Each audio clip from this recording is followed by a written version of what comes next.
Independent thoughts, independent life. This is Chad Benson. If it quacks, like a duck. If it walks, like a duck. If it acts like a duck. If it says to me, I'm a duck, chances are it's a duck. That's what I heard.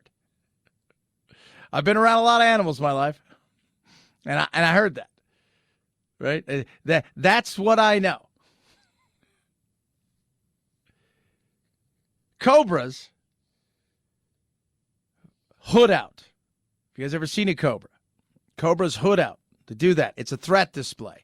It is saying, look at me. Right? Look at me. But that's a threat display if it feels it's in trouble.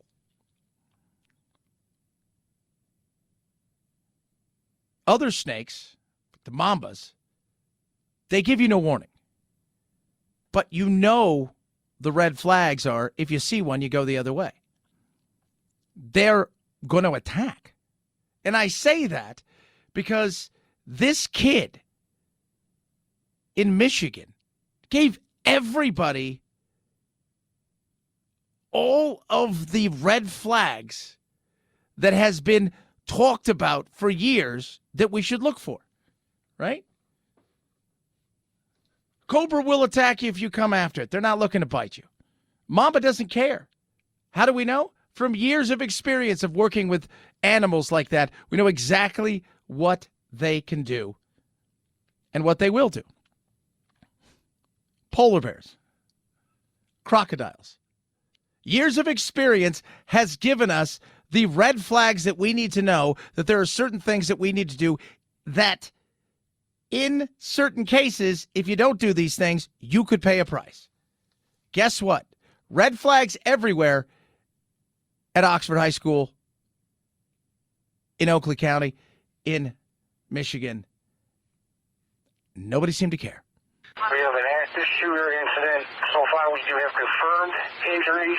New revelations about what happened inside Oxford High School just hours before a shooting rampage. Investigators now saying 2 different teachers flagged the suspected shooter's behavior. On the day prior to the tragedy, a teacher in a classroom where he was a student saw and heard something that she felt was disturbing. The day of the shooting, a different teacher in a different classroom saw some behavior that they felt was concerning. Yeah. Translation. He had been telling you for not just this time, but for months that he had issues. Everybody ignored the red flags. Everybody did. Every once in a great while, you will find somebody who is none of these things. Right? Just none of these things. They're happy, they're joyful, they're kind, they're friendly, people like them, people know about them, and something will happen. Maybe they commit suicide. Something of that nature. But they've pulled it off in such a way that nobody knows. This is not one of those. The red flags were everywhere. And nobody did anything. Despite those concerns, the 15-year-old sophomore was allowed to go back to class, a decision now under investigation. There's an additional piece of evidence that hasn't been released yet, but I can assure you it was troubling, it was disturbing. Unfortunately, he was allowed to go back to class. He was plotting the attack before it happened. Their evidence, a journal in which they say he talks about shooting up the school. Horrendously disturbing. Obviously talks about what he intends to do and the kinds of things he's thinking about. It's just chilling. And he was crying for help. Again, red flag after red flag. We talked about it a bit yesterday. Over the weekend, it was reported that a kid at Marjorie Stoneman, where the shooting took place on Valentine's Day a few years ago, with Nicholas Cruz, threatened. They immediately suspended him. He was arrested. He'll be expelled. This kid didn't do something where he wrote once. He had given a roadmap. If it walks like a duck, if it quacks like a duck, if it flies like a duck, if it swims like a duck, if it looks like a duck, maybe might be a duck. The focus also now on the suspect's parents. Officials say his father bought the semi-automatic handgun 4 days before the attack. The shooter's going to be held accountable, and the people who bought and improperly stored have to be held accountable. 4 students lost their lives in the attack, their friends now bearing the burden of grief. Justin, he was just a great guy to be around. Always made you laugh no matter what.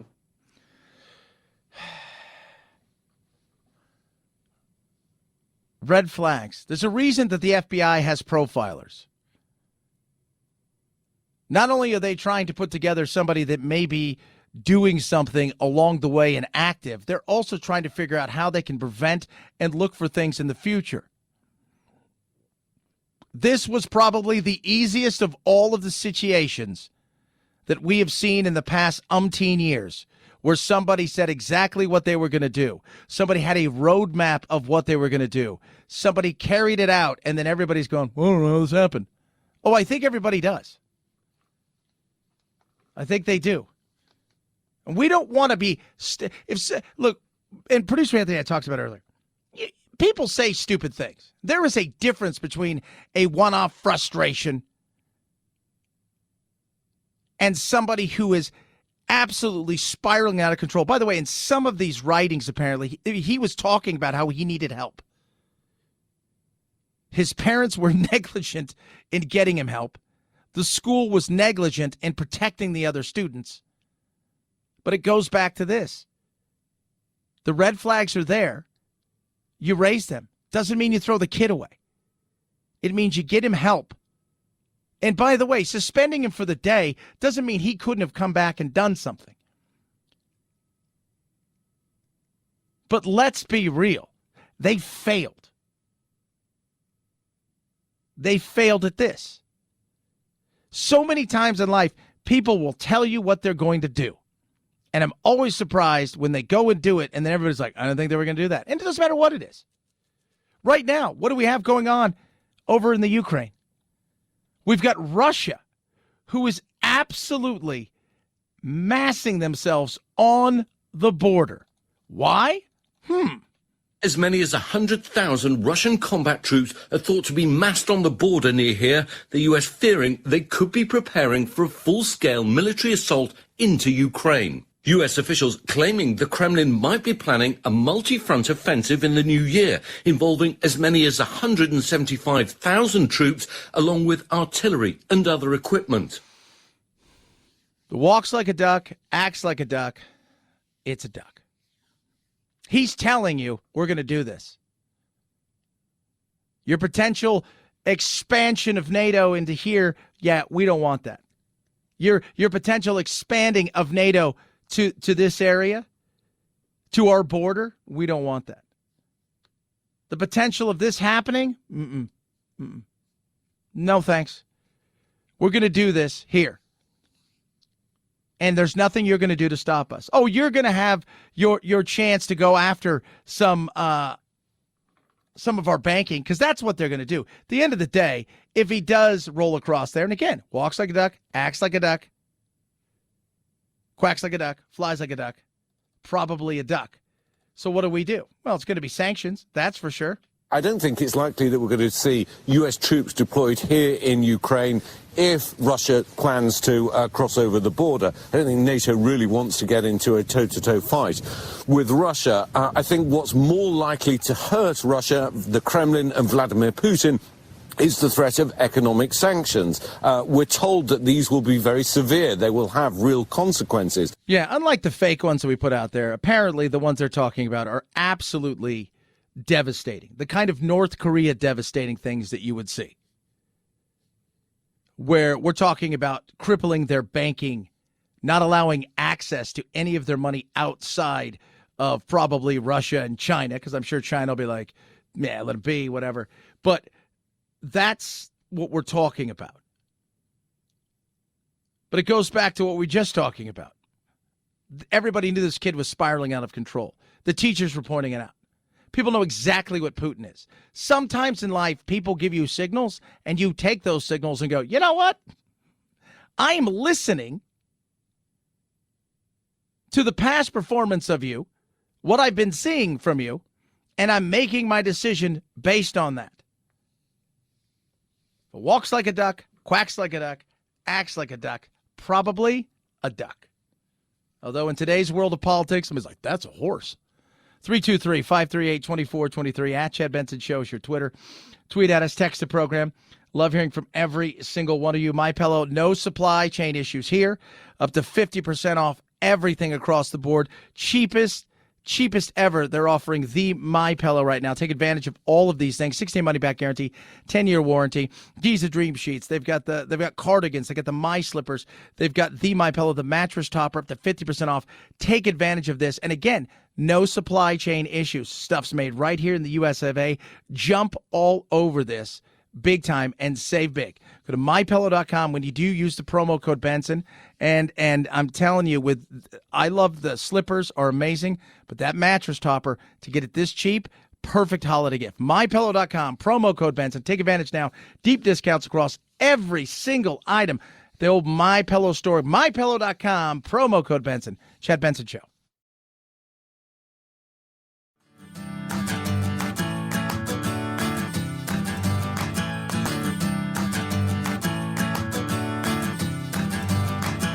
Running with scissors sounds great compared to this. Say what?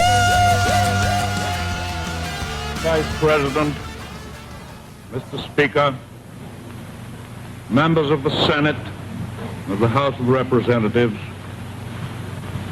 yesterday, December 7th, 1941, a date which will live in infamy. 80 years ago today, think about how news travels now. Think about how fast this was. People going on about their life. If Russia decides to invade the Ukraine, within seconds, I will have an alert on my phone, breaking news everywhere. Back then, yesterday, we didn't find out till later.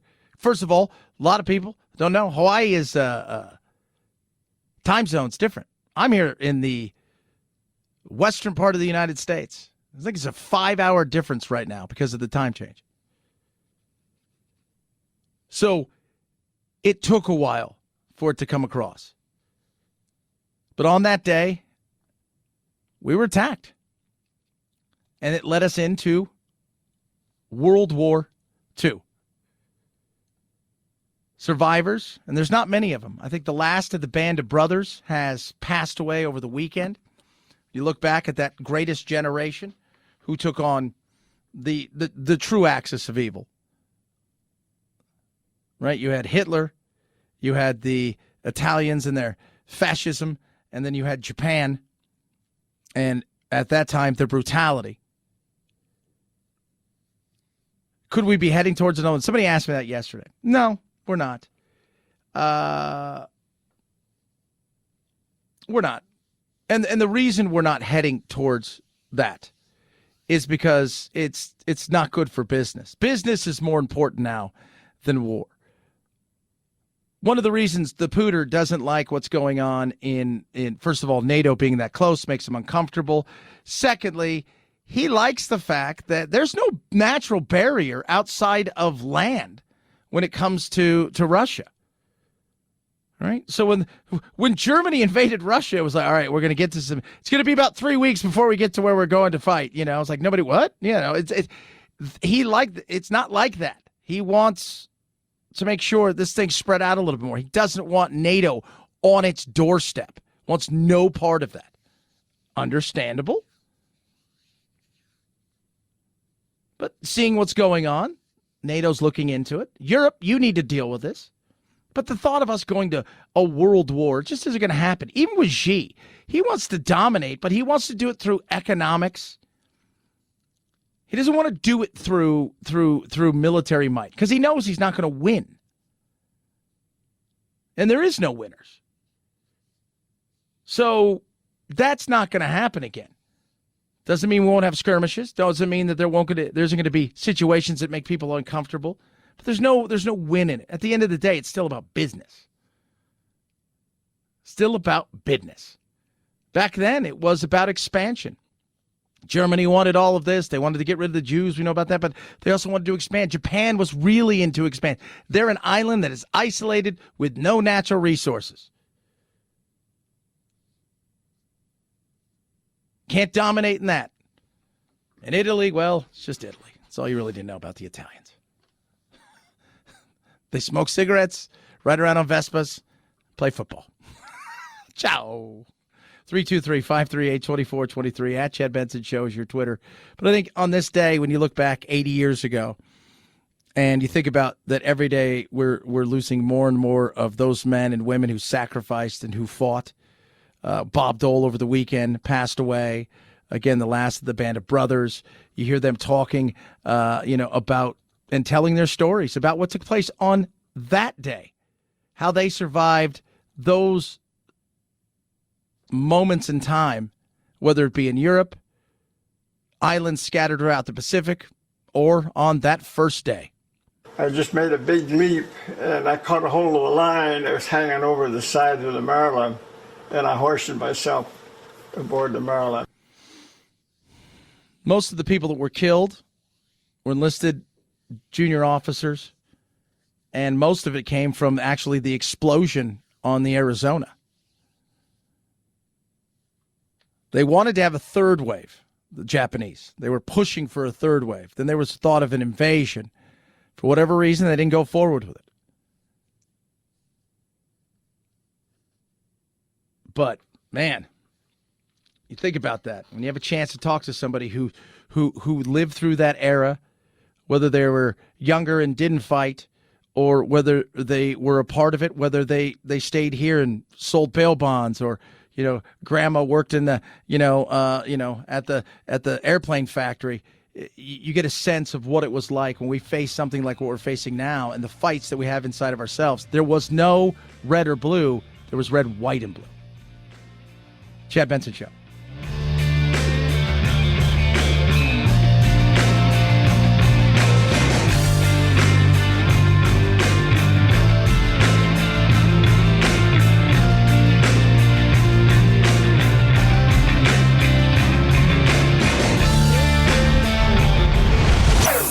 Chad Benson Show.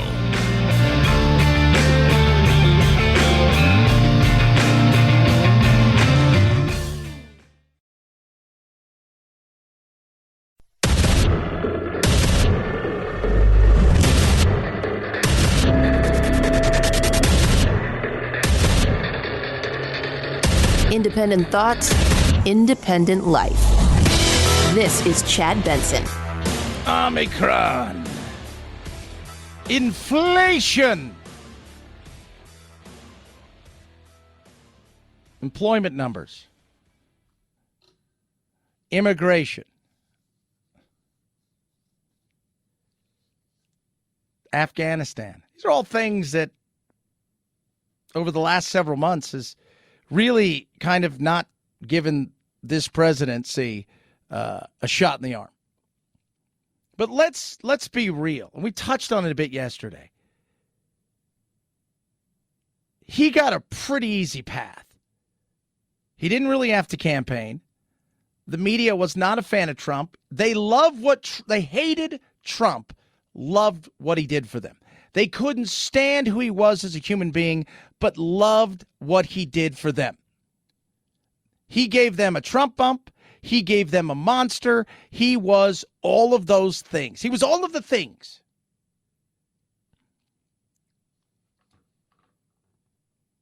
Did they really, really push hard on Joe Biden? No. They gave him a pass? Yeah. He didn't really campaign. Anytime Trump did, it's a super spreader event. People are going to die. But to say what they're saying now is hilarious. This is Ari Melberg, MSNBC last night. Turning to something pretty interesting, President Biden's ending this first year as president with two dueling realities. A policy agenda with many measurable wins, the vaccine rollout, stimulus checks, infrastructure spending leading to a jobs surge, historic drop in child poverty, stock market going higher than it ever did under Trump. It's a lot of things. A lot of things. A lot of things. A lot of the things. By the way, when you start at a historically high level and, and then you go up a little bit, that's he's also more than Bush, and he's more than Clinton, and he's more than Obama. So let's just settle down there. Unemployment, pre-pandemic, historic lows. Poverty, come on. How much further have we come with poverty? Should never starve in this country.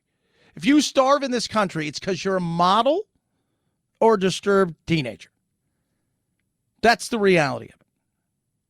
You got to try hard.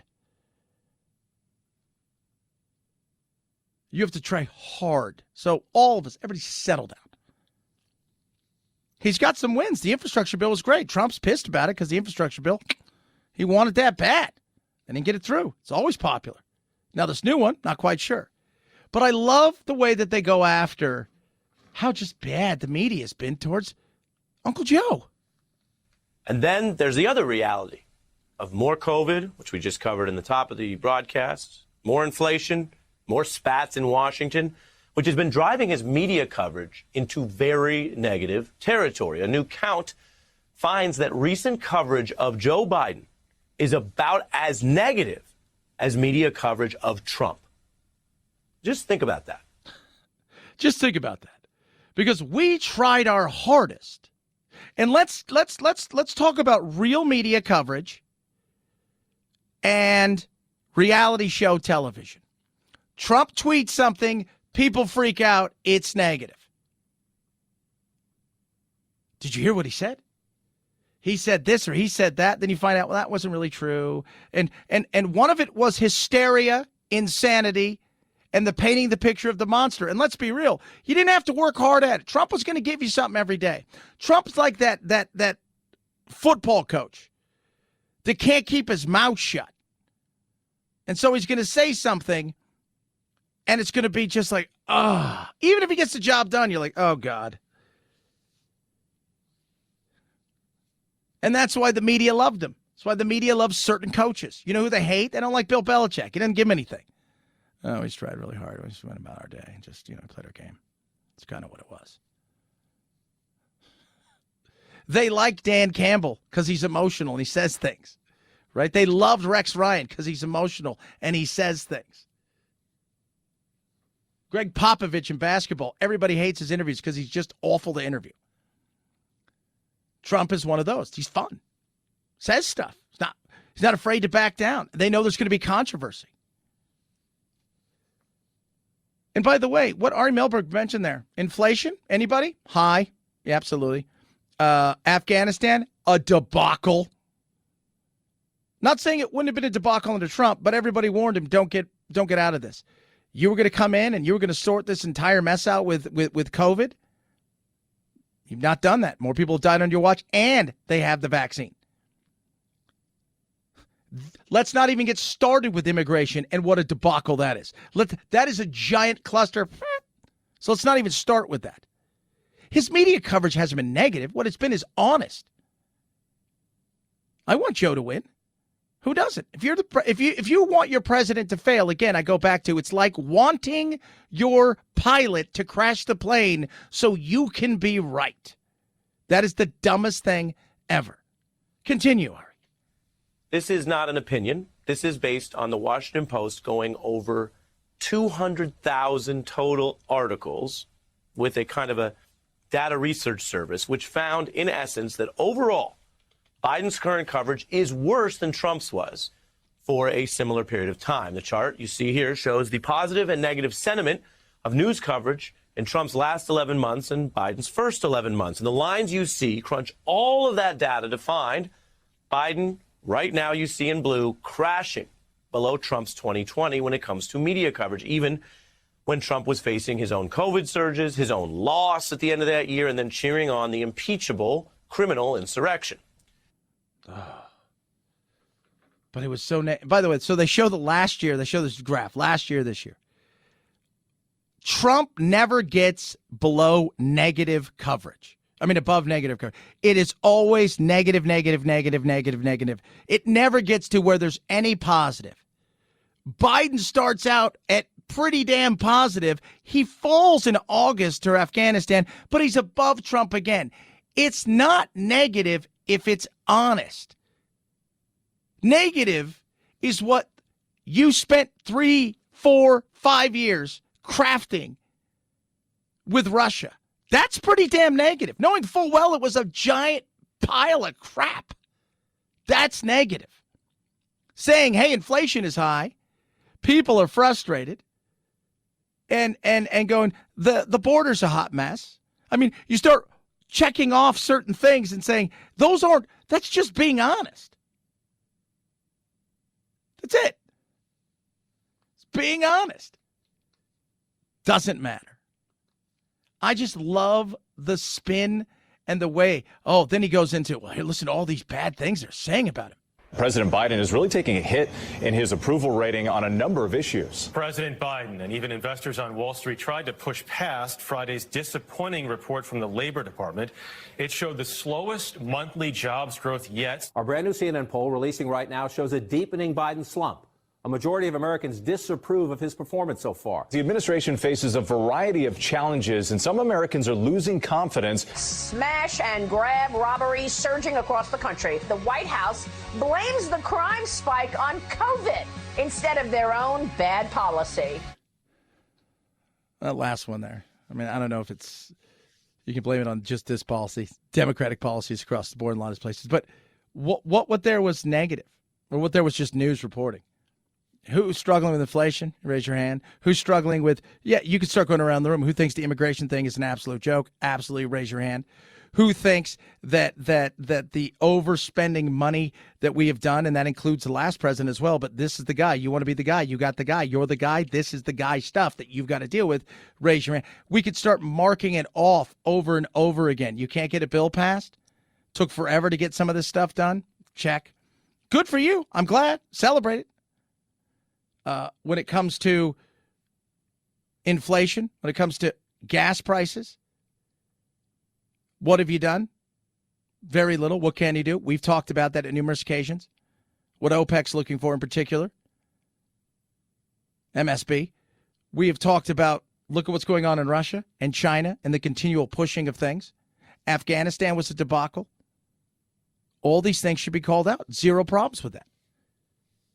Report them. Talk about them. It's not negative. That's honest. Your opinion is it's negative because you're not spinning it the way you want. And by the way, this is also coming from a media that is going to have a really, really, really interesting position to be sitting in the next couple weeks and months if they were to pass this Build Back Better bill. Because there's tons of money in there for the media. Hard to criticize something that you're going to get money from. It's good. Negative. It's been negative. Not very nice. And, of course, coronavirus, which was supposed to be your crowning achievement. And at the end of the day, anything but. 323-538-2423 at Chad Benson Show is your Twitter. Tweet at us. Text the program. Love hearing from every single one of you. Speaking of said coronavirus, is it doing anything for us? Gas is by no means cheap right now, still $1.19 higher than at this time last year. Last year there was far less demand, but in the last week the Energy Department reports the average price of regular unleaded in the U.S. has come down about 4 cents to $3.34 a gallon. That's mainly due to oil prices decreasing because of fear over the Omicron variant and OPEC promising to boost production. Even California, the hot spot in the country, is seeing prices come down, but still the average price of regular unleaded in California is at $4.53 a gallon. Yeah, $4.53 a gallon. I paid $3.67, and I was like, what? Look at the savings. Place across the street, though, they're $3.81. They were cheaper last week than the place I went this morning. People are still feeling it. They're asking questions. Again, and it's fair to do so. So if you're the president, you want to lead? These aren't, if you want to go by numbers, these are just statistics. Let's go by numbers. By the way, the Politico thing and the way that they broke that thing out through the Washington Post, and the fact that the Washington Post talked about this, and on the front cover of the Washington Post, on the day of Trump's inauguration. It says the march to impeachment begins today, to say that negative coverage is really hurting this presidency. And that they gave like almost a honeymoon pass to the guy before is a bunch of rat crap. 323-538-2423 at Chad Benson Show's your Twitter. Tweet at us, text the program. Love hearing from every single one of you. I did watch the football game last night. I'm excited that my Patriots won. Bummed because I picked the Bills to do so. We'll touch on that because they did something last night. If you didn't watch the game, that was wow. It was like watching an Army-Navy game. We'll talk about that.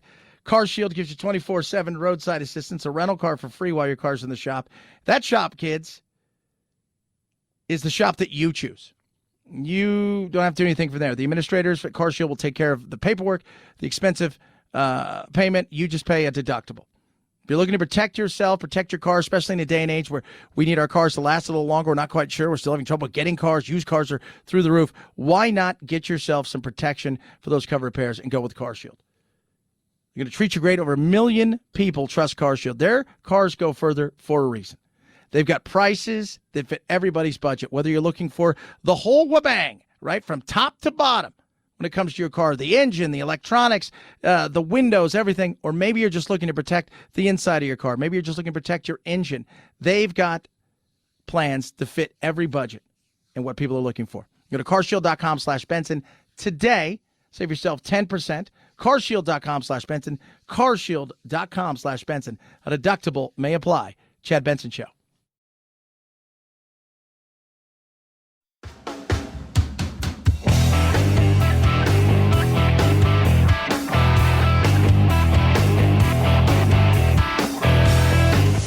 Don't make me wear your mask. Are you trying to kill me? What happens if you have corona?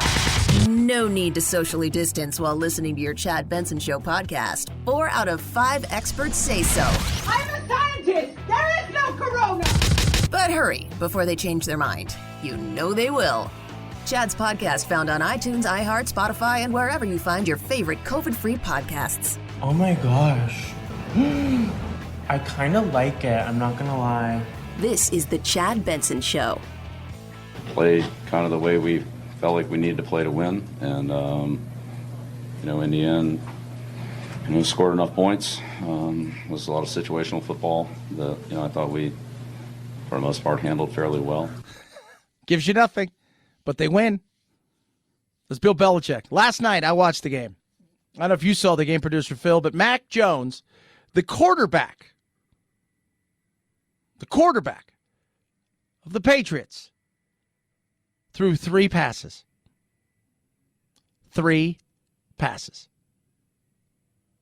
Not because he was hurt, but because they're like 33, 35-mile-an-hour winds, 50-mile-an-hour gust. Let's just run the ball. That's all we're going to do.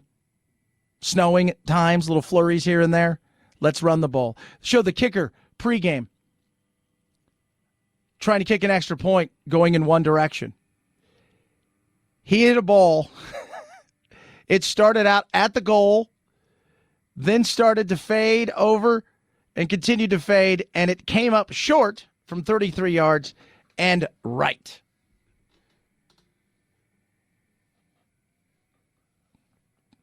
But it's about winning. And you heard him say, we scored more points than they did. Because that's what it's all about. 3 passes. By the way, his second 2 passes came in the 4th quarter on the second to last drive. He had a whopping 19 yards. I'm like, it's the Army-Navy game. If you ever watched the Army-Navy game, it's on this weekend. It's the great game, right? So you got Army-Navy, and it's just, if you've never seen it, it's a spectacle, the pageantry, all of this stuff. But watching it every year, okay, there's going to be like 3 passes because they run the wishbone from like the 50s, and it's just, but man, I was watching that game last night, and what happened? They did what they needed to do to win. 3 passes in a modern football game. They ran the ball every single play but 3 times. We could have been quarterback. 323-538-2423 at Chad Benson Show is your Twitter. Tweet at us. Text the program. Here's something we won't be doing. We will not be going to the Olympics. Well, we as in diplomats. It's a diplomatic boycott, but the White House doesn't even want to call it that. Basically, they're saying, look, this is about China's human rights abuses. What this means is you're not going to see President Biden. You're not going to see any other American official, anybody from the U.S. government, for that matter, at the Beijing Winter Games. It doesn't mean that the athletes are going to stay home. They still get to compete in February. But look, this is a big snub, and it sends a really strong political message to Beijing right now. Yeah, they're not happy about it. Of course they're not. It's kind of funny, though. It's like, it's the Winter Games. First of all, there's like 5 countries to play in the Winter Games. Oh, if somebody's getting symptoms. It's like 92. It's not like the Summer Games. Like, everybody does summer stuff. Even the Finns. There's like 3 continents that don't compete in this. You mean Pete Buttigieg's husband doesn't want to go to this? Nobody wants to go to this. Look, you just said, look, guys, it's not a dip. Call it what you want. We asked everybody, you want to go to Beijing for the Winter Olympics? And everybody said, are the NHL players playing? We're like, probably not. They're like, yeah, we don't care. 323-538-2423. At Chad Benson Show is your Twitter. Tweet at us, text the program, Chad Benson Show.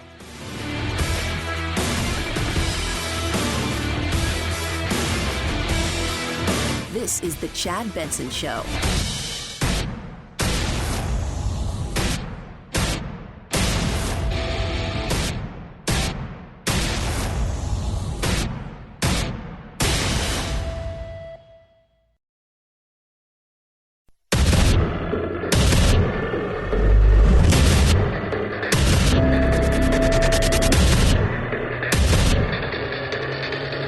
Independent thoughts, independent life.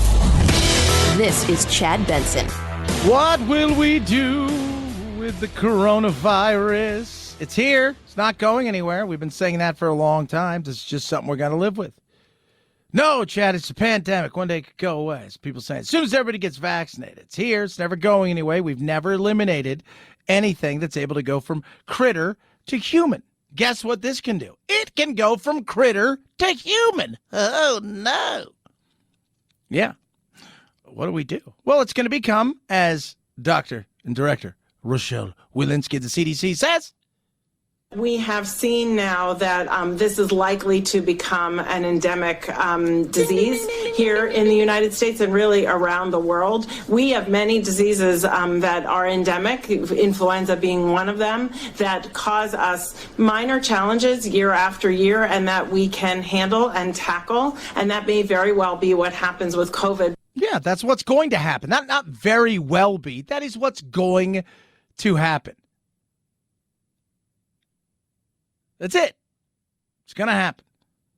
This thing is going to become something, unless it becomes something down the road that is just so absolutely devastating.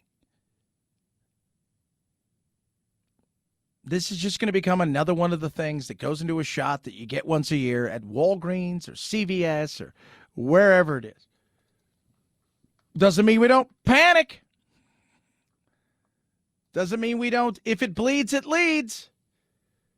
But at the end of the day, that's what this thing is. There's still some unknowns about this one.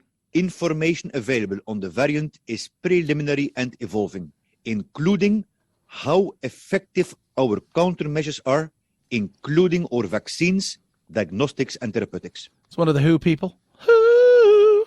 Is it Roger Daltrey or Pete Townsend? Not that WHO. It's Henry Klug. It's a Klug. We don't know what it is. We don't. Chances of you getting this thing and dying from it, still very small. Pay attention to it. But it doesn't mean that politicians can't take it and use it for their own great gain.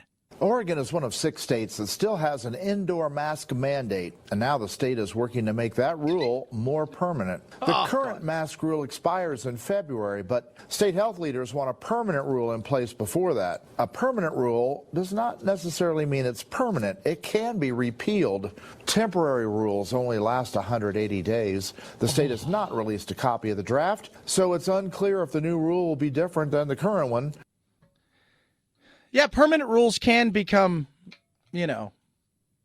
unpermanent if you put people in place. And as we've seen in places like Portland and throughout Oregon and up of the northwestern part of the country, the chances of them replacing people who, for whatever reason, spin yarns of protect this, protect that, we're here for the greater good, you guys can do anything you want, and a liberal bastion, people continue to put stupid, idiotic people in place, and this is what you get. A permanent rule is not permanent, it's just kind of permanent. You guys get what I'm saying there? Like, it could be unpermanent if somebody unpermanents it. Okay?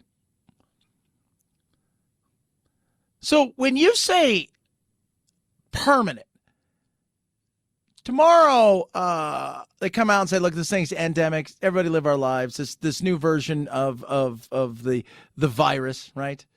Part 12 is no more dangerous than a cold. It's going to become dominant. And over the next 3 months, you might see more infections, but hospitalizations are going to continue to fall. And these new vaccines are going to be totally fine with it. After your third shot, you're going to be good and blah, blah. Permanent. You still going to keep that? Some places, man, I tell you what, they live for this stuff. They live for it, is what I'm trying to say, Chad. Other parts of the country, not so much. It's the frustrating part. Could you imagine that? So wait a minute. You're making this permanent. Yeah, because we're sick of going back and having to redo it every 180 days. So we're just going to make it super permanent. So, like, just throwing it out there, guys. 6 months from now, virtually no cases of this thing, no more different than the flu. What do we do? Oh, you still got to wear a mask indoors. Okay. This is what happens when you put stupid people in charge. Case in point, Mayor de Blasio.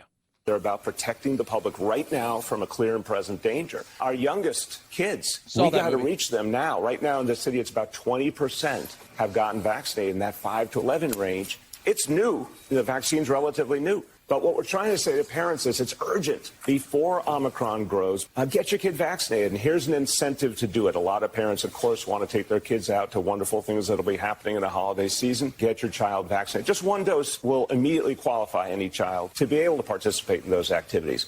God, he's such an asshat. So now 5 to 11-year-olds who are at very low risk of getting severely ill and dying, no more than probably less than the flu. But it could of course it could. Again, more kids will die this year riding their bicycles than from this. Could that change? Of course, but we can't live for the monster tomorrow. Anything could happen. Read something yesterday where time travelers told us that on the 20th of December, 8 people will be given superpowers. My birthday's the 20th. I would like to say I'm going to get some superpowers. We'll see. And then on Christmas Day, probably the Russians, something will happen that will change our world forever. Whoa. Can I really live for that? We can't live for something that we don't know is going to happen. But hey, here's an incentive. If your kids want to go somewhere and, do something fun and see Santa Claus, and they better get themselves vaccinated or else they can't. Shut up. Bunch of clowns. Who puts these people in charge? What idiots oh, yeah, that's right. Idiots. You buy into it every single day. Idiots. Put people in charge. Idiots continue to vote people in across the country who go and serve what? The greater good? No, they don't. They're in for themselves. They want to live by rules that they want to set. I've always said this about, people talk about socialism and communism and all this kind of crap. Here's that. The beauty of the free market, while it may not be as free partly because of crony capitalism, because CEOs and powerful people know that they can go court other goofballs in the world that have power to help get them things. The reality is all of these people in this wonderful world that they pitch, nobody ever wants to live within the rules. And we've seen it time and time again. Now you've got states who are like, we're thinking about doing it permanently, the masking thing. Take away going into a restaurant. Think about your kids having to wear a mask all the time forever in school settings. This protective bubble that we have built of trying to stop everybody and everything from ever happening based on kindness and goodness is just stupid. It really is asinine and stupid. But here we go. You knew it was coming at some point. All based on what? We're not quite sure. Last year, understandable. Let's take a step back. Let's see what this is all about. This year, we're kind of getting to a point where we're recognizing, this thing isn't what everybody thought it was going to be. It's not the second coming of the Spanish flu. So we shall see. We shall see. But when you continue to put people in power who have their best interest at heart, while all the while telling you their best interest is taking care of you, but in reality, they all like to live a little bit different, do a little bit different, and rules don't apply. Think about it. 323-538-2423 at Chad Benson Show is your Twitter. Tweet at us. All that being said, across the globe, there's an issue with Russia and the Ukraine. President Biden is saying in the event of an invasion, the need to reinforce the confidence and reassurance of our NATO allies and our eastern flank allies would be real. This morning, Russian troops stand at the ready near the Ukrainian border, by some estimates up to 100,000. Overnight, CIA Director William Burns saying it's not clear if Putin has decided to invade or if he's just bluffing to get the world's attention, as he demands that Ukraine not be allowed to join NATO. Yeah, and that's the big thing. But now, what are you going to do? We can sit there and talk about all this stuff. We're not interested. We're not going to. Here's the thing.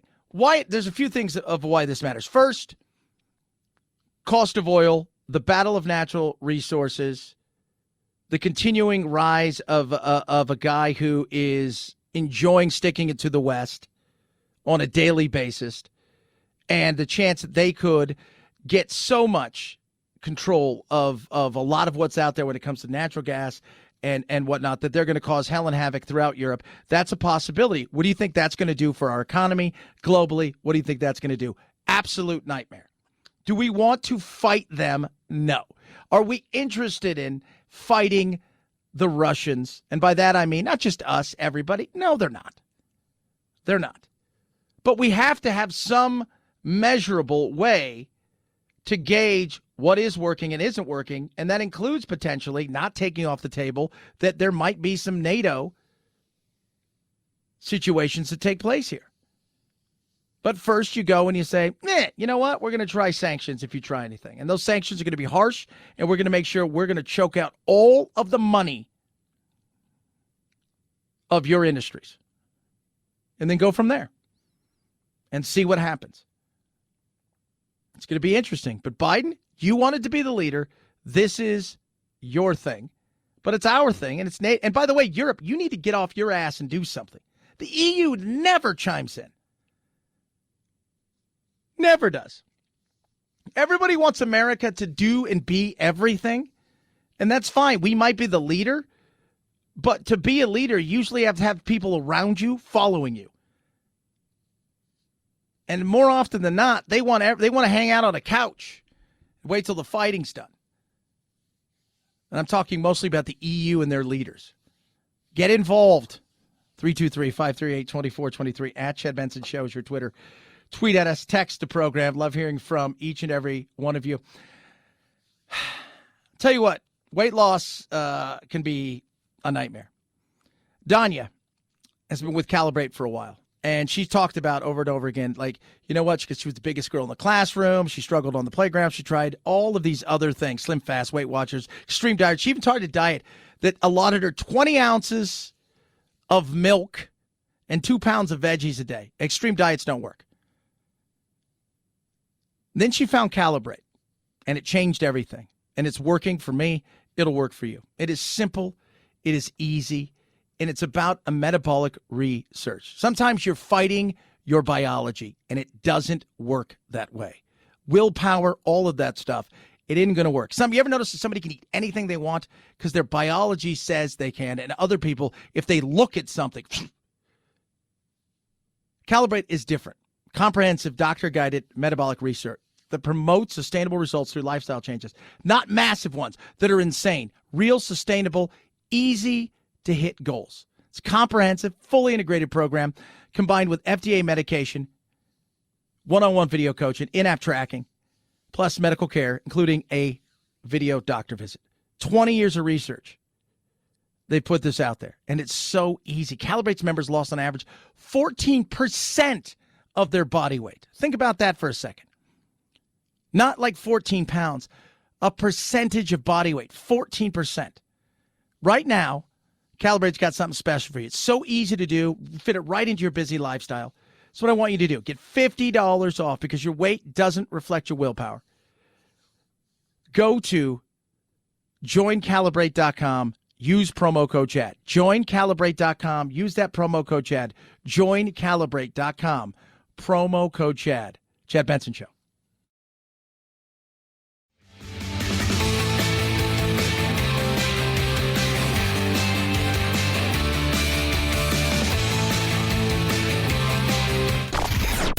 I'm so tired.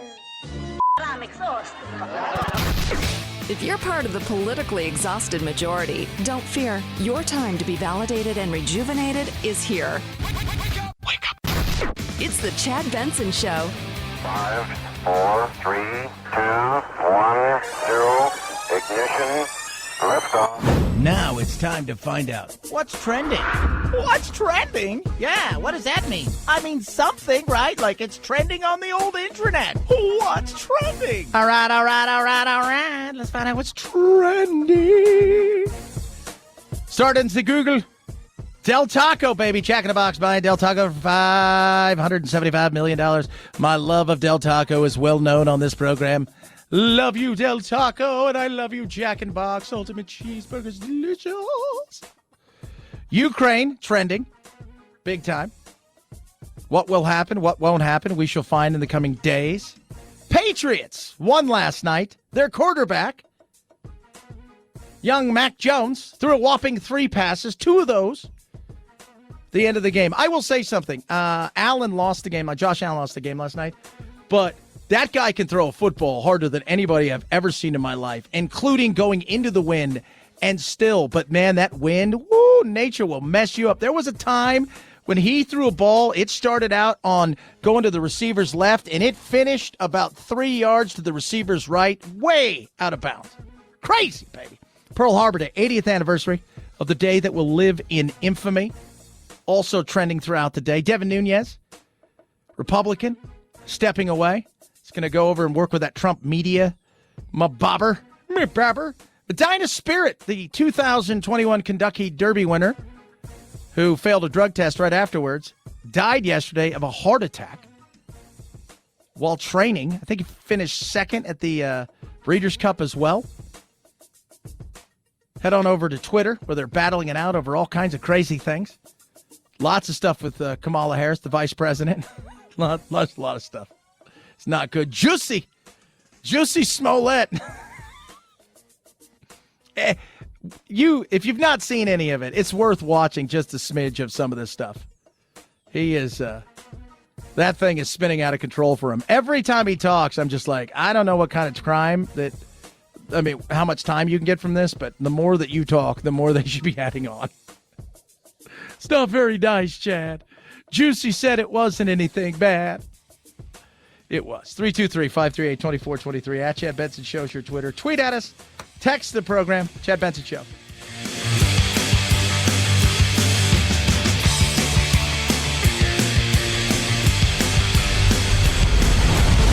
The Chad Benson Show.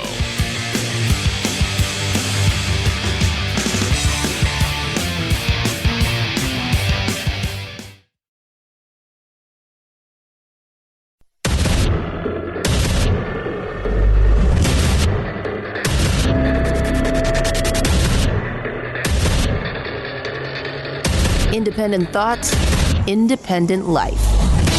This is Chad Benson. Two different stories when it comes to employment. I'm going to say something here in a minute that's going to piss some people off. I enjoy that. But first, let's start with one story. Small, quaint little area, Northern California. Somebody, please, go work for this guy. He's struggling. Anybody, just work for the cat. And I do mean he needs something. Walk up to French tulip flowers in San Francisco's Noe Valley neighborhood, and you'll be greeted by this sign. Right now, we take anyone who are willing to learn and stay with us. Andre Abramov. By the way, it doesn't say that. You know what it says? Now hiring. Will hire anyone.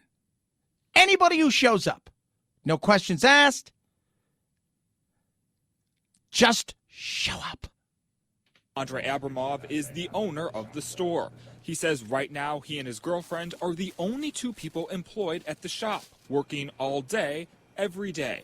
A few weeks ago, Abramov put the sign in the store's front window to try and attract anyone willing to help out. We had two employees, and one of our employees retired.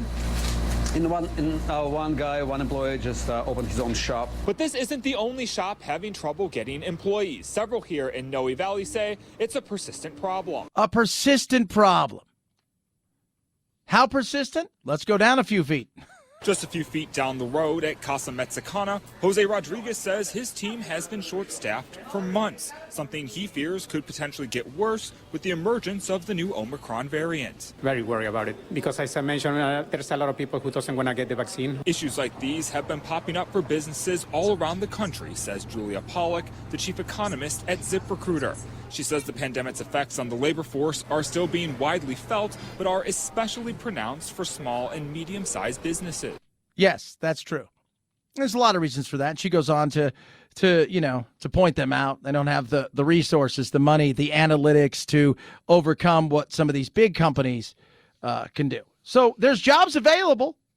There's jobs available. If you need a gig, it's out there. It's a big if. A lot of people, too, they're pointing out yesterday. I was watching CNBC. We were doing our show in our other studio, and we couldn't hear what they were saying, but I was reading it because I got a little, the closed captioning. But that things like, Grubhub and Uber Eats and stuff have exploded because people are more than just supplementing their income. They're working a decent amount of hours and making as much or more. And they're 1099 employees. You've also got people across the country who are selling stuff on eBay. I've got a friend who left his gig, and he's now sitting in a position where he's like, man, I make almost as much being at home flipping things on eBay than I did working full time. So that's there. It's there. Then you've got the other side of it. Man alive. Now I'm going to play a bit of this. And I'm going to tell you guys, I found it. Look, is it crappy? Probably. Let's not say that it's not crappy. Is some of it kind of funny? Well, Chad, people losing their job. No, the way that this guy has done it and the bravery that I think he thinks that he has is pretty tremendous. This is the CEO of Better.com, Vishal Garg. Thank you for joining. I come to you with not great news. The market has changed, as you know, and we have to move with it in order to survive so that hopefully we can continue to thrive and deliver on a mission. Now, in saying that, Better.com just received an influx of cash of, I want to say, $750 million. They're bringing in a decent amount of money. Some people have called them a month ago, by the way. A month ago, Forbes magazine, how Better.com quietly became a $7.7 billion unicorn. Think about that. Now you got customers that are pissed. Why are they pissed? Well, because you have employees that are pissed. Well, and I say employees loosely. Continue, Vishal. This isn't news that you're going to want to hear, but ultimately it was my decision, and I wanted you to hear from me. It's been a really, really challenging decision to make. Okay, so kudos to him for at least having the cojones enough to come up there and say, look, it's this decision. It's the decision. I made the decision. Right? And I give him, look, when you hear some of these people who are angry, you're like, who? What do you guys do again? Because I have a feeling a lot of these people were lower ancillary kind of workers who did little things like loan origination. We're not talking upper middle executives. We're not talking the engineers of the company. And Better.com isn't just a mortgage company. Okay? It isn't. They, 2021, 2020, CNBC ranked them in the top 50 of disruptors. They do a lot of different things. Essentially, they want to be the end-all to be-all when it comes to everything from, and you go on there, right? Like they talk about the services, real estate, title insurance, homeowners insurance, mortgage. It's supposed to be a one-stop shop. You can go, you can buy your house, you can mortgage it through them, you can get your title insurance and your homeowners insurance. It's supposed to be everything in one. It is self-contained. Here he goes. This is the second time in my career I'm doing this, and I do not want to do this. The last time I did it, I cried. This time I hope to be stronger. But we are laying off about 15% of the company. The market, be kidding me. Efficiency, and performances. And productivity. All we did for the company? That's my favorite one. Listen, how could she be laid off? And productivity. All we did for the company? For what? Company? If you're on this call, it's horrible. You are part of the unlucky group being laid off. Your employment here is terminated effective immediately. Oh, 900 of them. Now, in fairness, they were all over the world.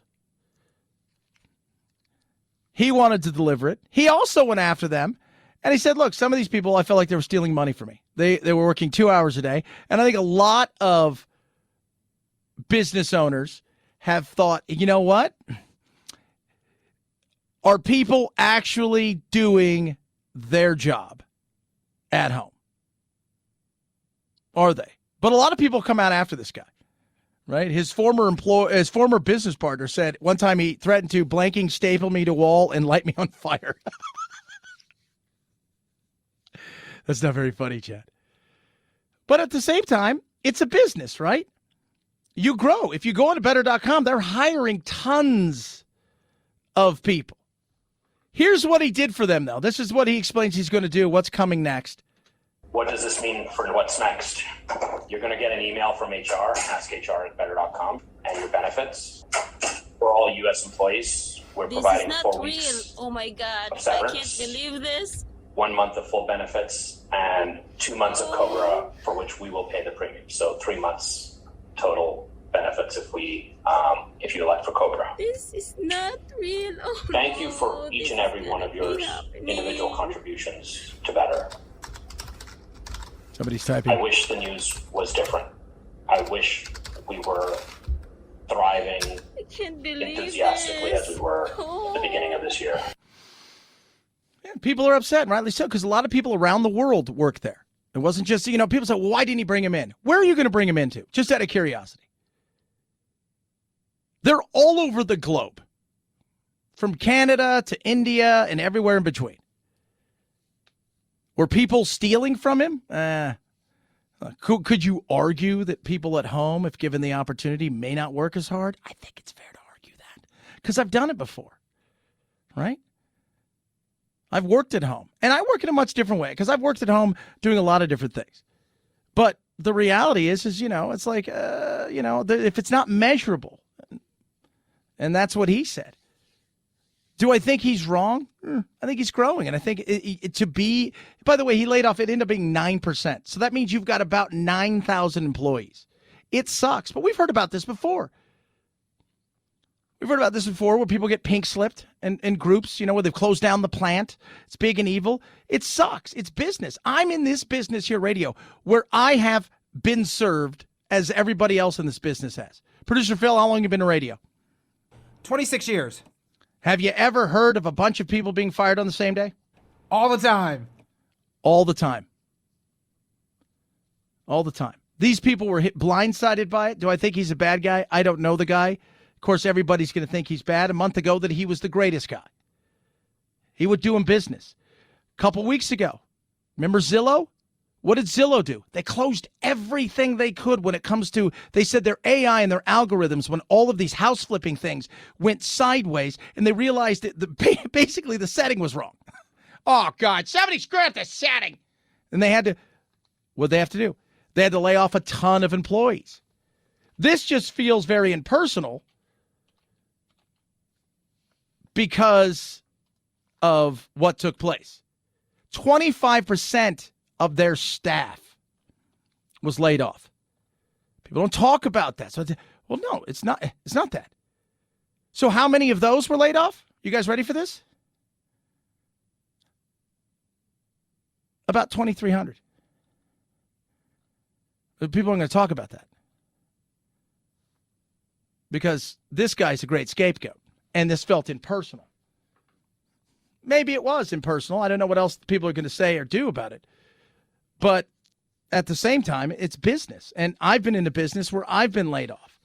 Not because of anything just because, hey, we decided we're going in a different direction. We decided, in Los Angeles today, one of the big radio stations slipped from something to one thing. Where do you think all those people are going to go? They're going to simulcast one of their big stations from AM to FM. Those people are all going to be gone. This just felt very impersonal because it was on Zoom, but I don't know what else there was to do. Because would he just send an email? 323. And he's paying for 3 months of insurance, including Cobra. 323-538-2423. At Chad Benson Show is your Twitter. Tweet at us, text the program. Love hearing from you. Rough Greens makes any pet food better. Been giving my dog Rough Greens for quite a while. Almost 2 years. Absolutely love what it's done for my dogs, and it will do something amazing for your dogs. My dog struggled with hip pain. He struggled with allergies. He was older. He didn't have a lot of energy, and we were worried because he was much older than when we originally adopted him. He was a rescue dog. They said he was like 4 or 5. He ended up being like 8. It's much older. We were like, no wonder he's a little bit bitey and nippy. And it got to the point where it's like, we can't have him around the kids because Then we tried Rough Greens, and Rough Greens changed everything. Vitamins, minerals, probiotics, omega-3, 6, 9, all this incredible supplement right on top of his food, and it's changed everything. He feels better. He's happier. He's healthier. His skin's better. His hips don't hurt, and he's got more energy. Right now, Rough Greens wants you to try it before you buy it. RUFFgreens.com/Chad. You cover the cost of shipping. They're going to get you a bag for free. That's right. It's that simple. I mean, I don't know what other company's putting their money where their mouth is like Rough Greens. Try it now. RoughGreens.com/Chad. Or call 833-MyDog77. It's a bag for free. You cover the cost of shipping. You won't be disappointed. Rough Greens makes any pet food better. Chad Benson Show.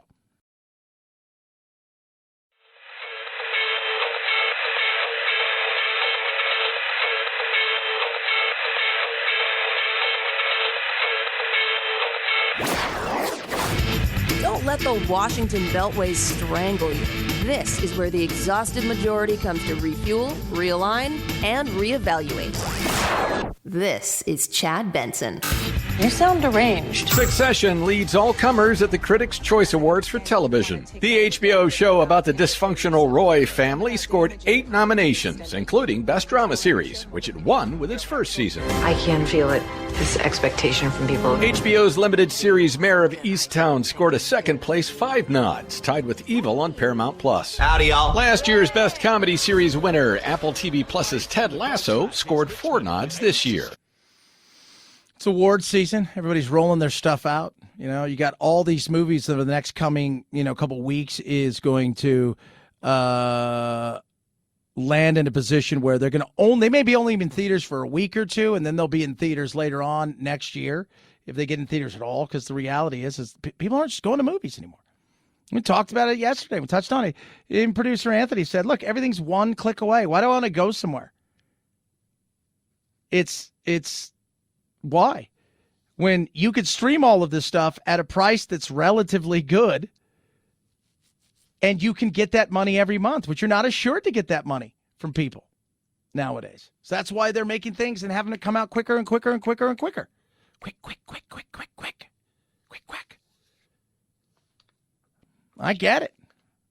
It's where it's at, man. That reoccurring dollar. Get 1 million people to give you $1 a month. Think about that for a second. It's $1 million. Yeah, that's exactly. It's $12 million a year. Well, now you go and you multiply that by hundreds of millions of people at $8 a month, and you wonder why they can pour so much money into movies. I think a lot of people think that Netflix pays nothing. People just go, here's your movie. Netflix pays huge money to get a hold of stuff. They pay massive amounts of money, and TV shows as well. Huge. We're talking hundreds of millions of dollars besides producing their own content. And we said a long time ago on this very program, but it was years earlier, people love working for Netflix when really there was only Netflix and Hulu, because they know that not only are they going to get massive amounts of support and money when it comes to the backing of a film, that they're going to be left alone. Where when you work for other companies, when you work for the Paramounts and the Universals and all of these things, you know what you have? You have people that are testing stuff. You have people going, hey, you know what? So-and-so doesn't like the look at this, or such and such doesn't like the look at this. And you have 500 cooks in the kitchen. Where when you go work for some of these other companies, they hand you the money. You bring your vision to life. And if it sucks, then you're not going to get another chance. And if it's good, we're going to trust you again with it. That's what people like. 323-538-2423 at Chad Benson Show is your Twitter. Tweet at us, text the program. Be on lookout for scams this holiday season. If you see a missed delivery notice on your door, instead of an email or phone call, that could be legitimate, but there is a red flag here. Legit companies, they're never going to charge you for redelivery. Never click on a link in an email. Always go directly to the company website. Have your order number ready. Yeah. So you'll know what looks real and what doesn't look real. You ever get one of those emails and you go there and you're like, so you're emailing me directly with the other 900 people that are on this email, and you start yours with .4 different, sideways Russian letters? I believe your Google. 323-538-2423 at Chad Benson Show is your Twitter. Man, be careful out there. People love scamming people. They do. They do. And it's not hard because we're a gullible, giving kind of people. We trust. Maybe a little more cynicism, a little less trust. Across everything. Chad Benson Show. This is the Chad Benson Show.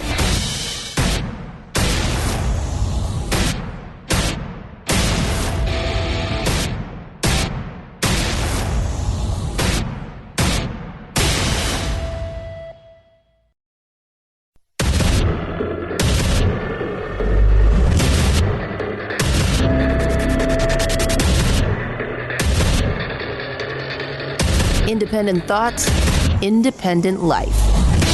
This is Chad Benson. They have spoken.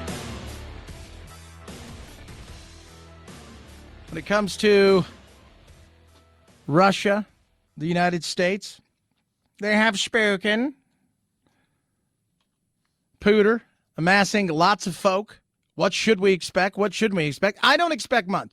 I expect that they're going to, at some point in time, to have a half-ass invasion that isn't going to be really pushed back hard, because I don't think the Ukrainians are in for a long battle. I think they're hoping everybody else comes in and save them. And I think we're going to come out and we're going to hit them hard with some sanctions, and we'll see what happens. See, here's the thing about Putin. Putin, first of all, he's built up the great monster, NATO. Look what they're doing. They're pushing towards us. They want to take us over. You're Russian, you're Russian, you're Russian. That's one thing, right? You need that. It's a great movie called Canadian Bacon. Came out, I think, early, 90s, late 90s. But it was a hilarious movie, and the whole thought process was, and I love this, is life was good, right? Life was good, and there was the president was struggling because what didn't he have? He didn't really have anything going on. 95, Alan Alda, John Candy, Michael Moore, Rhea Perlman, Kevin Pollak, Rip Torn. Alan Alda was the president, and things were okay. So what happened? His approval rating sucked. Why? Because things were okay. So what happened? They needed a monster. And the monster they turned out to be Canadians. They made the Canadians bad. So they could have a pretend war to get his approval ratings up. Everybody needs a monster. And for Russia, their monster is NATO. The West, they're pushing hard. Look at this. Legacy matters to the Putin. Putin wants to be on top, right? You're looking what's going on in China right now. Xi is rewriting, and he's putting himself in historic positions. He is putting himself on the same plateau as Chairman Mao. That's what he is pushing for, and that's what he is getting. That's how they're looking at him now. Putin wants that. He's got all the money in the world. He has all the power. Now he wants the people there to look at him and go, ooh, have reverence for this cat. We're not getting that here with our presidents because we push back toward our presidents. Some of them we hold in esteem, but a lot of that comes later on down the road. After we have a chance to let your legacy actually have a runway and then a takeoff, and then we can look down at your legacy and go, oh, okay. Yeah, you know what? That was pretty good. But Putin needs that. Biden, they're not part of NATO. They've got like temporary membership, right? It's like they're in a motorcycle gang, but they're not fully patched kind of scenario. President Biden's video call with Russian President Vladimir Putin began just after 10 o'clock this morning. The president has said he expects it to be a lengthy conversation. This is the first time the two leaders have spoken since their phone call in early July. Russian officials have been working to downplay expectations for this meeting. On Monday, I asked Press Secretary Jen Psaki if that was the message from the White House as well. I think it is. I mean, our objective here is that this is an opportunity. We had been talking about having a conversation about a range of issues. Yeah, but don't expect anything. At some point in time, they're going to jump because they feel like they've got no choice. They feel like they've got no choice. They're going to be mad. They're going to be angry.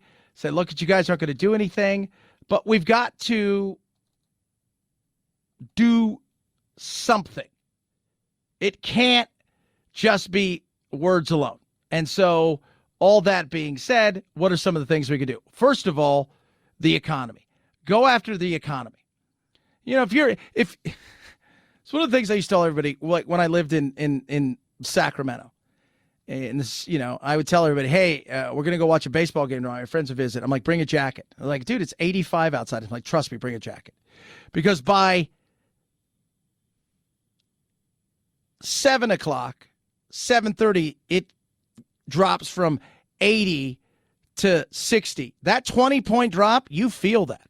Oh, baby, you feel that. That's like, whoa, man, I got a little chilly. Yeah, you feel that, right? Meaning, all the economic sanctions we put on North Korea, you got nothing, right? You got nothing. So us putting more sanctions on you gets you nothing in return. You got nothing. Russia's a little different because Russia, the economy, they've got stuff. People are used to freedoms. People are used to certain situations over there. And maybe pushing on their economy may be something that could force some movement. He, sees himself in a position of relative economic strength compared to where the Russian economy was a couple of years ago. So it's not like Russia's 10 feet tall, but he may see this winter tactically as offering a kind of favorable landscape. And that is important, the winter. The natural gas that he controls is tremendous. What heats the homes throughout Europe? Natural gas. Who controls the natural gas? The Russians do. Why? Because Biden gave them back their damn pipeline. which is seen as a massive mistake. You think? So now he feels he's got the wherewithal to do it and the opportunity to hold countries hostage. One of the reasons the EU isn't yapping their traps about this, even though they're saying, well, we're here and they're going to do this, is because they're also terrified that the winter's going to be cold and nasty, even nastier than usual. And because of that, the Soviets, wink, wink, it's the Russians. Yeah, he wants the Soviets back to where they were. But the Russians are going to pull an absolute eye-shocking, price-gouging, hold country hostage energy play, which will affect all of us across the globe. Now we've got to be strong. We do. We have to be strong. But if we can get them to a position where we make it uncomfortable for them and banking and nobody will touch them, that might be something that can be a win for us. But this is something this is Biden. You've got Beijing, you've got this, and you've got Iran. All of these things right now are a test for you. You wanted to be the man. This is part of being the man. I want him to succeed. He's got to nut up. Someone like Putin, I think it's very important for him to know what the costs are of that sort of invasion before he calculates the benefits and weighs the benefits against it. Yeah. If this was happening in April, he wouldn't be thinking about it. He's thinking about it in December because he understands what the weather will do for him and the potential to get guarantees that they won't expand NATO throughout the Ukraine, because he knows if they does, and here's the reality. He could play this game all day with all of these European countries who have to kowtow to him now when it comes to natural gas. And in the cold time of year where people are going to be worried about, obviously, how cold it's going to get, terrified of dying, terrified of watching their country struggle with keeping the heat and the lights and everything on, he's in a much better position this time of year than he would be at a different time. If they were approved to NATO and they were all sitting there at this moment in time,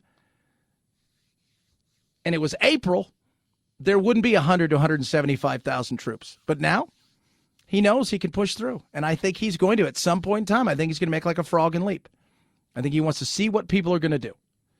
And what does that do for the guy over in Beijing when he looks over at Taiwan? Taiwan's a much different thing.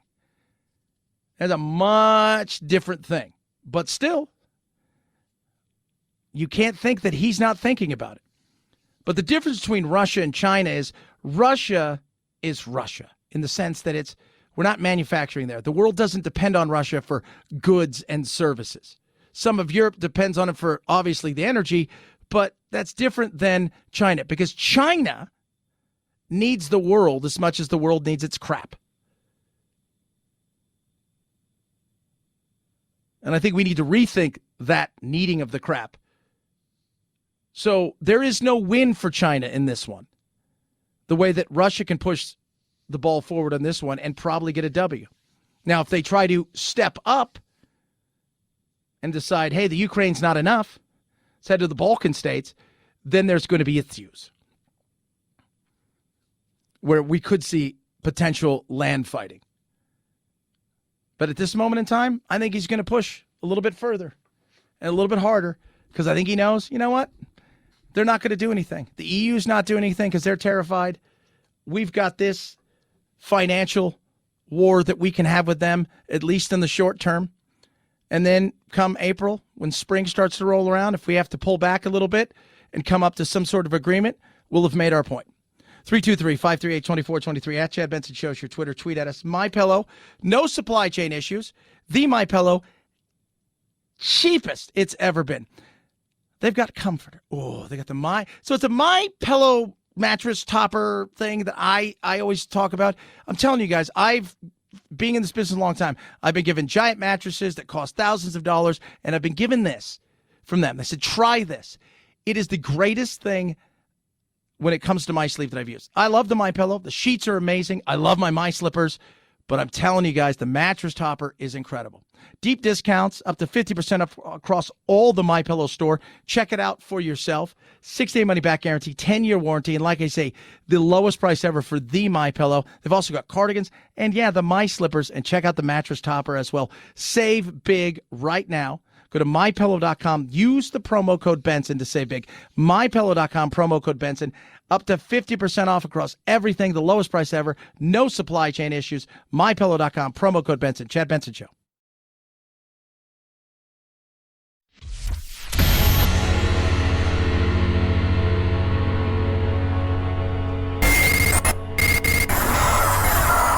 No fake outrage here. Just the real thing.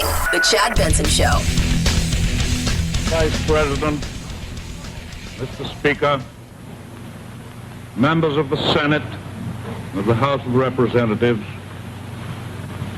yesterday, December 7th, 1941, a date which will live in infamy. Yeah. 80 years ago. 80 years ago, we were attacked by the Japanese. Germany immediately declared war on us. Of course, Italy being Italy, just doing what, ciao, smoking cigarettes, too, whatever. And off it went. You look at what we're, I saw an article the other day that more people have died of, Omicron than of all of our civil wars and stuff. And, those are 18 months, you're going over stuff like that. The reality is, look at the Spanish flu and how many people died from that. I mean, you could, it's the Great Famine that Chairman Mao caused. You talk about things. I mean, you could go over at stuff because those numbers are shocking. Cancer, heart disease, you can say the same thing. But the reality is that is a different time, right? We don't think that we weren't polarized. I mean, politics was nasty, but it was nastier on the higher end of things. People didn't follow it like they do nowadays. And people's identity wasn't politics. I think that's the thing that's different for so many people. Today, we live in a world where for so many people, and we've talked about this for a long time, their identity is wrapped up in one or two things. And that's it. They're nothing else. They're nothing else. They're a Republican. They're a Trump fan. They're a progressive, right? They're it's LGBT. They're nothing else. They have no other life. Their identity is in that. And anything that goes against that identity gets attacked by them. Can't have a conversation. Why is that? Because if you disagree with somebody on something, I don't like the way Biden handled this. Oh, it's because you're evil and bad, and and you're taking it personal. People who say, well, I think Trump was a blowhard and oh my God, you're evil, you're un-American. And that's the stuff that's stupid. When you go back 80 years ago, and again, the news did not spread like the Omicron. It didn't spread like that. There wasn't alerts on phones. People were coming out of work and they were seeing the afternoon paper, and the afternoon paper was saying, attacked by the Japanese. And I'm paraphrasing it there in a very nice way because they didn't use the word Japanese. But it was one of those things where we didn't go, okay, well, now let's all go to our little cliques and fight each other over how to take on the Japanese and the Germans and what we're going to do. It wasn't any of that. You look at Omicron and the nightmare that is this battle that we have right now with each other over, first of all, which is not decent. Somewhere along the line, we've lost this decency side of things. It's like, I believe in freedom more than I believe in mandates. But I also care about people enough to go, you know what? I'm getting the shot just as much for other people as I would for myself. It's fine. I don't think I'm going to turn into a rabbit or a lizard or anything like that. But I also don't think that people who have a choice to say, I don't want to get the shot, are bad people. Some of them have some crazy ideas. I think we can all agree with that. But we fight at everything. It's not just about the virus. You name something, we fight about it. We're at a point now, it's like, it doesn't matter what it is. We now are automatically contrarians to one another. Yesterday, the stay in Mexico or remain in Mexico program went back into effect because the court said, hey, you guys can't get rid of this thing. First of all, based on your court battle of undoing what Trump was doing, you guys can't do this. And so it's like automatically, it's like everybody who wants a strong border is some sort of racist. But the reality is a lot of that wall, when I've been out there, was built by Obama. Obama was the deporter-in-chief at times. And you sit here and it's like we take the exact opposite of what the other side is without even knowing the facts and whether or not even it's really an actual, true, real, fact-based argument. And that's so sad. No wonder we don't get anywhere. 323-538-2423 at Chad Benson Show is your Twitter. Tweet at us. Chappelle back. Crime up. Chad Benson Show.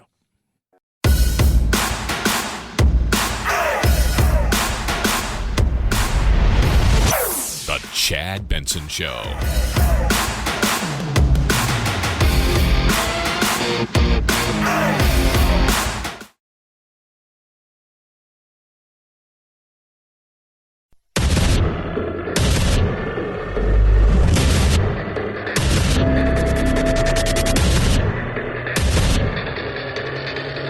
Independent thoughts, independent life.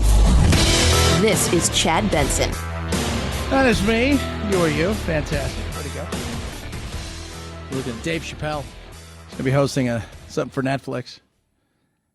He was supposed to be canceled. Cancel culture. You guys are lying. It doesn't exist. For the average person, it's real. Okay? For the average person.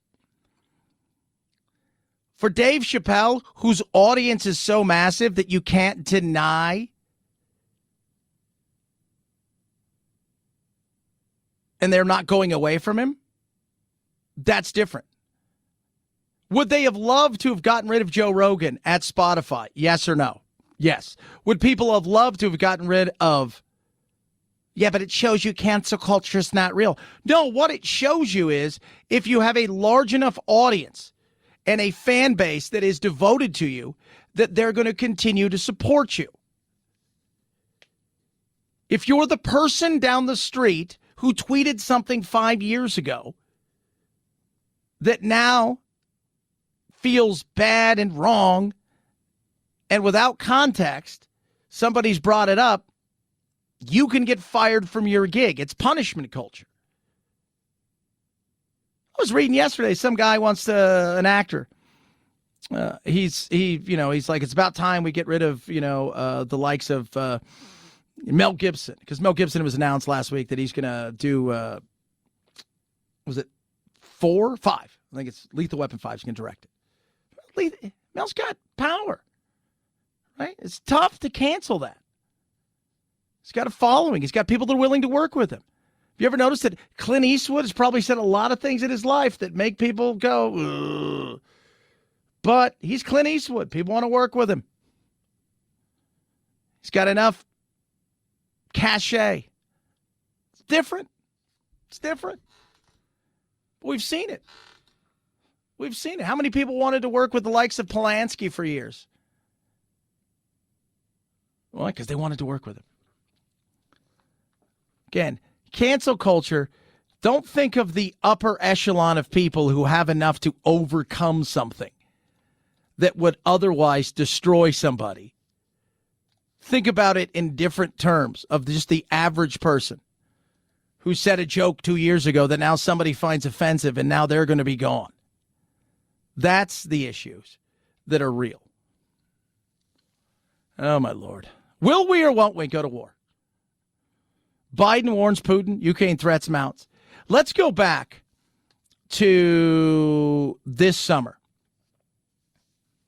Politico, Dems torch Biden on Russian pipeline. Oh, yeah. Forgot about that. So the Nord Stream 2 pipeline is something that they had been talking about for a while.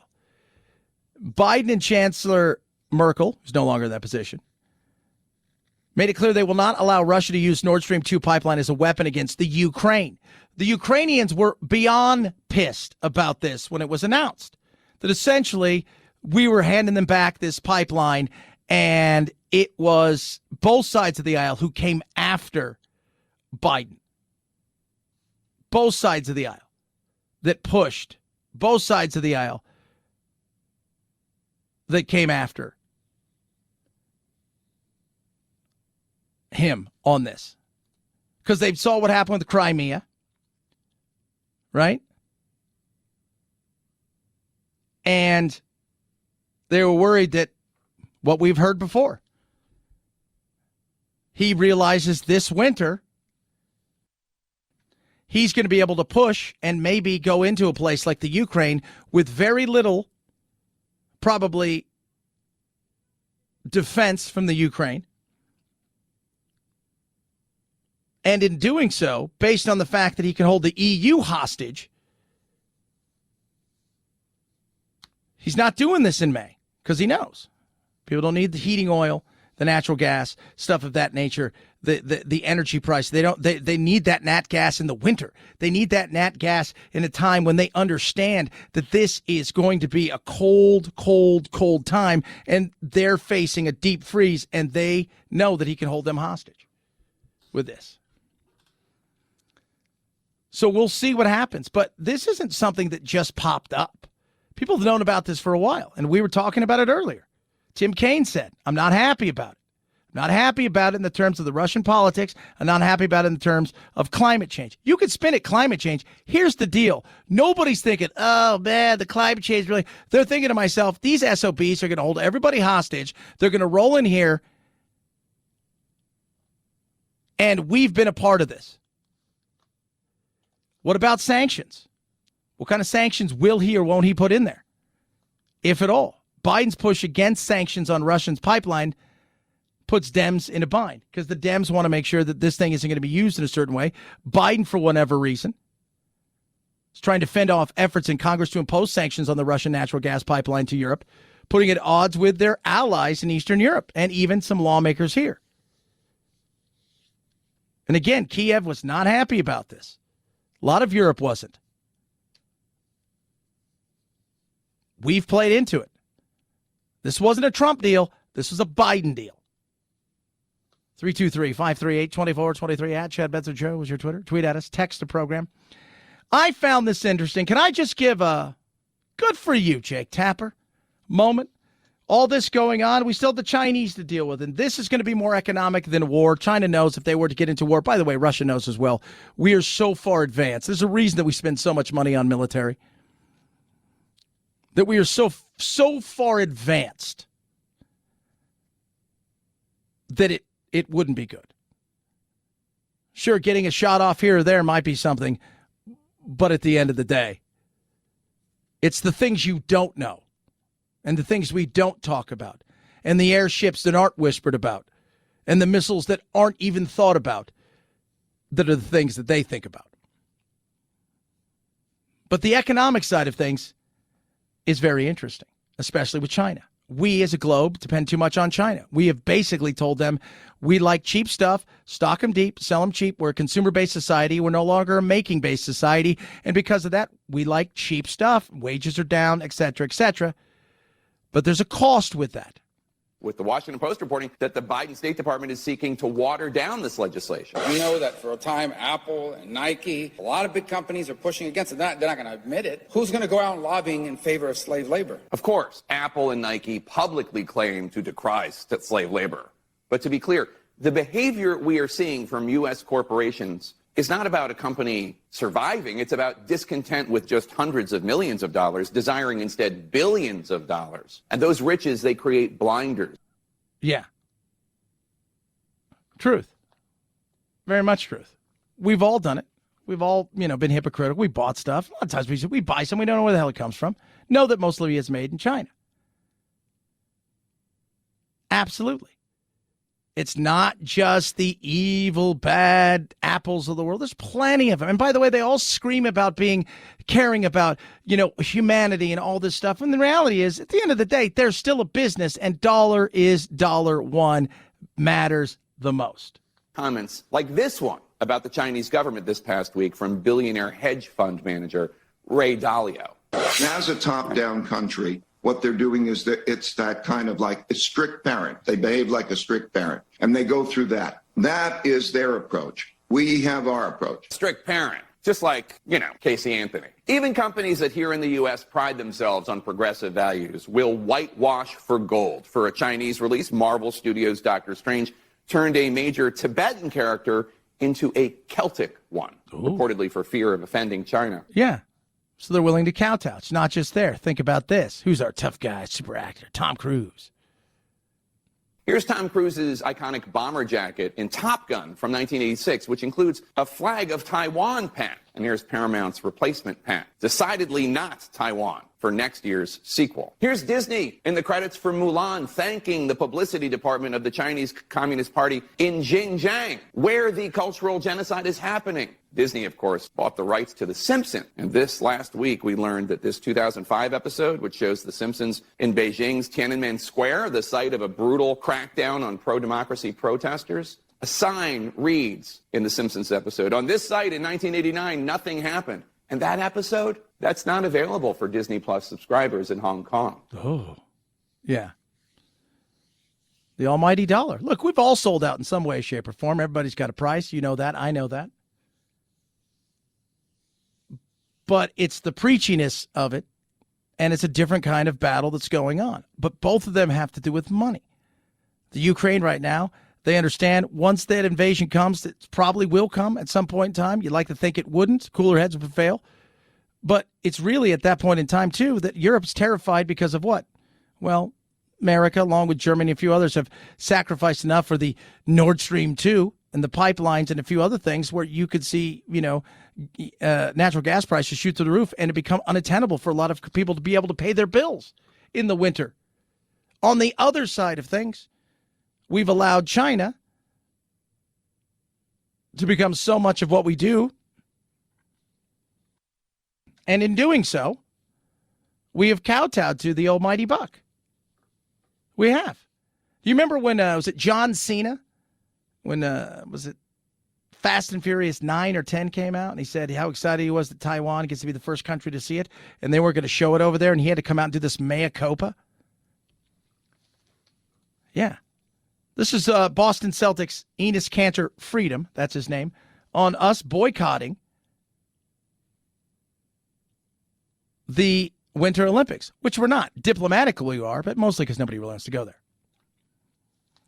Today, we heard from the White House that they're going to have a diplomatic boycott of the Beijing 2022 games. What are your thoughts on it? I mean, is it even safe for athletes to go over there and compete? I would be a little nervous. Listen, look what they did to their own tennis player. Are we really going to trust them with our own players? Disgusting what they're doing. And then shame on the International Olympic Committee because they're sleeping in the same bed with China. Yeah, because it's about money. FIFA, you got the same problem coming up, right? Qatar's got the World Cup coming up almost a year to the day from today. What have you sacrificed for a nation that their human rights, we talk about our human rights is awful. It's like settle down, right? We say things like that because we think, it makes us feel like, oh, yeah, we're really bad. Let's not even be close. Qatar's human rights, China's human rights, another world compared to ours. But the almighty dollar, the almighty euro, it will get people to do things. It will. And it's funny the way that we pick and choose, right? Trump is a scumbag for talking to MBS. Biden refuses to do it, but he'll have chats and workarounds with others that are just as much scumbaggy. It's the world that we live in now. We're intertwined. But this is where we need to take more of control, be less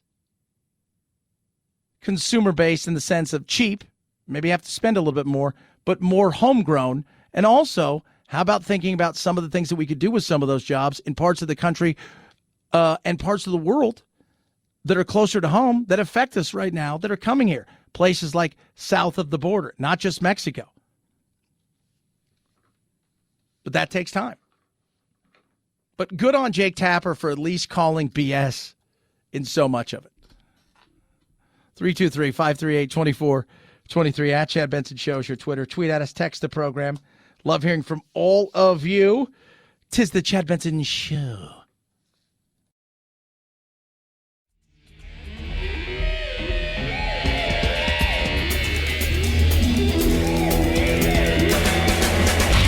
You go, boy. This isn't about right or left. This is just about right and wrong. Right you are, Chad. The Chad Benson Show. We're just talking about, what's it worth to people. And China's got a lot of America and the world over, a barrel of cash. And people are feeding at that trough, and some companies step away from it, some don't. And we're just talking about, some people say, I'm not going to do that. You were talking, George Clooney turned down $35 million for one day's work for an airline, for a country that, he talked about. He said, I talked about it with my wife. I was offered $35 million for one day's work for an airline commercial, but I talked to them all about it, and we decided it's not worth it. It was associated with a country that, although it's an ally, is questionable at times. So I thought, well, if it takes a minute's sleep away from me, it's not worth it. People are like, oh, it's so brave. If you're worth $500 million, you're like, really, I don't, I'm not a fan of theirs. I don't need the money. So I don't want to be associated with that. So if you're worth nothing and they offer you $35 million, it's a different story. That's when you're like, damn, that person really stood by their beliefs. Like that person really stood by their beliefs. Again, all of us have things that we've been hypocritical about. So I'm not saying it, but it's much easier when you've got all that money. It's much easier when you got a ton of cash sitting in the bank. Gets a little bit different too when people are depending upon you. If you have thousands and thousands and thousands of employees, and if you don't do this deal, they're going to lose their jobs, or some of them face, you start to think. You weigh it all. It's a tough thing. It's not simple. It's not. As much as we want to be, this, or I don't want to buy that, or I don't. It's still at times, it's a struggle. It is. And again, we're a consumer-based nation. We love cheap stuff. 323-538-2423 at Chad Benson Show is your Twitter. Tweet at us, text the program. Love hearing from all of you. Check us out across all of the social media world. Omicron is everywhere, right? Yeah, people don't want to get the shot. Some people do, some people don't. Some people go to great lengths.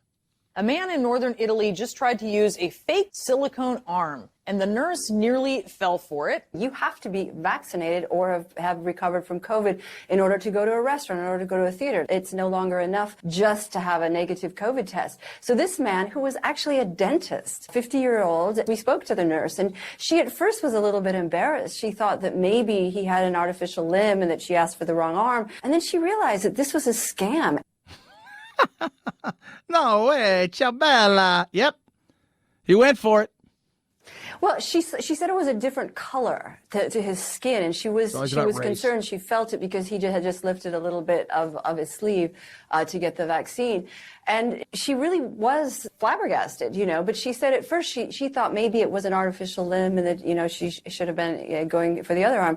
And then he admitted that this is what he was trying to do and kind of, said to her, well, just let me go, let me pass. And she absolutely no. She was very upset, though, because she takes this very seriously. This country was the first epicenter outside of China. She takes it very seriously. And your fake arm, sir, is not here. He said that this has ruined his life. He's very upset about it. He is not a fan of this. He's going to great lengths. And if you saw his fake prosthetic, it was really good. He even had like a vein and stuff.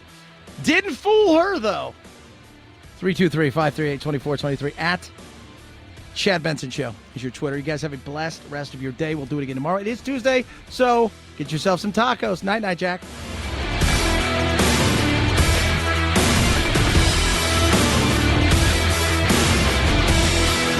This is the Chad Benson Show.